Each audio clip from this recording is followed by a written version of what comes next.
Hello, Owl fans. Welcome to another edition of the FAU Baseball Insider, your inside source for all things Owls baseball. We're getting close to the season. As you can tell, we've changed locations from last week. We're inside the FAU dugout, where this Friday the Owls will open their second season in the John McCormack era against Cincinnati at 6:30 p.m. My guest, as always, head coach of the Owls, John McCormack. And Coach, everything kind of spinning, all things systems go for Friday night. Are the guys ready to go for this weekend? Without a doubt. Without a doubt. It's been... you've been looking forward to this since August 24th when we first got on campus, and it's finally here. Some people can't believe it's already here, but it's here and we're ready to go. Pitching rotation has been set for the weekend. It'll be Taylor Everest, the JUCO transfer, will be starting on Friday night season opener, then Mike Gibson on Saturday, and then a freshman, Kevin Alexander, on Sunday. Talk about the rotation, and what do you expect from Taylor on Friday night? Well, you could have set that, as I told the guys yesterday when I told everybody where they were going to be, you could have set it up anyway. Mike could have went Friday and Taylor Sunday and Kevin Saturday, or you could put Kevin Friday and pushed everybody back a day. So it doesn't matter where you throw Friday, Saturday, Sunday. You got to win the game. You got to give us a chance to go out there, give us 5-6 good innings, and give us a chance to win the game. But the way we set it up, we thought was the best thing for our team.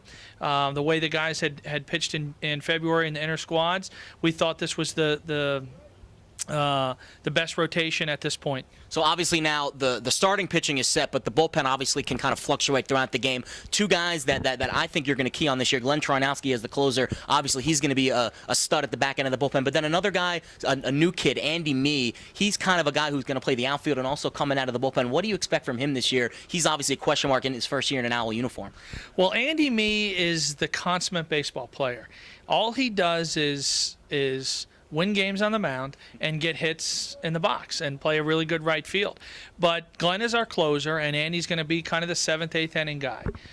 He has a good fastball, a really, really good slider, and a good changeup, but he's competitive, and he always just finds a way to get it done. He's been successful his whole life, from Palm Beach Gardens High School to Santa Fe, and to here. He's been successful, and we don't expect that to change. If you were to pick the perfect scenario for Friday night's game, Everest going a certain amount of innings, and then you hand the bullpen to who, how would that all play out for you? Well, Everest, we hope to get to 80 pitches, which in the real world, can you get 6 innings out of that? Yeah, we hope so.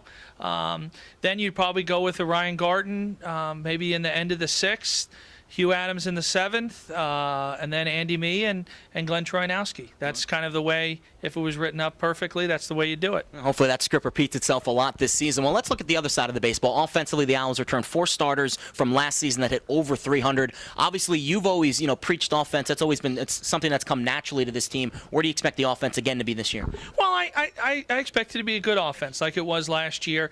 I hope this club has a little bit more power than last year's club. And it's not so much home runs, but just being able to drive guys in with doubles and more doubles and an occasional home run. We have some really accomplished transfers and some really good freshmen that'll find themselves, in the lineup opening day. Dan Scheffler's a name that comes to mind. He's got an unbelievable amount of power that he's shown off all spring. He was hurt in the fall, and he'll bat in the 4-hole. Andy Mee will either bat 3 or 5. He's, again, another accomplished offensive player. And then you look at, we have some options in left field with maybe Ryan Garten, who's been here, and Ian McGeorge, who's a transfer this year. He's a sophomore transfer. Nelson. Nelson is a left-handed hitting outfielder from Mark Nelson from Orlando. So we have some options, and we also have some options at third base. So, and that's all missing Eddie Cassidy, who's probably one of our better hitters. He had knee surgery about 4 weeks ago. And it looks like he probably won't be back until the Boston College Series, which that's the 3rd week into the season. But, even without him, I think we're going to have a good offensive team and have a little bit more structure to it, where we have a little bit more structure in terms of being able to string some hits back to back. Interesting swing for the Owls. Opening weekend this weekend against Cincinnati. Then you have the entire week off, and you leave for Auburn. A very tough Auburn trip over the weekend. You'll play Missouri, Boston College, and you'll follow it up with Auburn on Sunday. Is that a tough turnaround, getting on a bus and driving 14 hours all the way up to Auburn after you've opened the season, or is, just kind of systems go for you guys? It's system, it's kind of the way college baseball is. Everybody's we're fortunate. We usually don't travel that early in the year. We didn't think going to Auburn is really going north. Although the weather that we've had in February certainly might change that.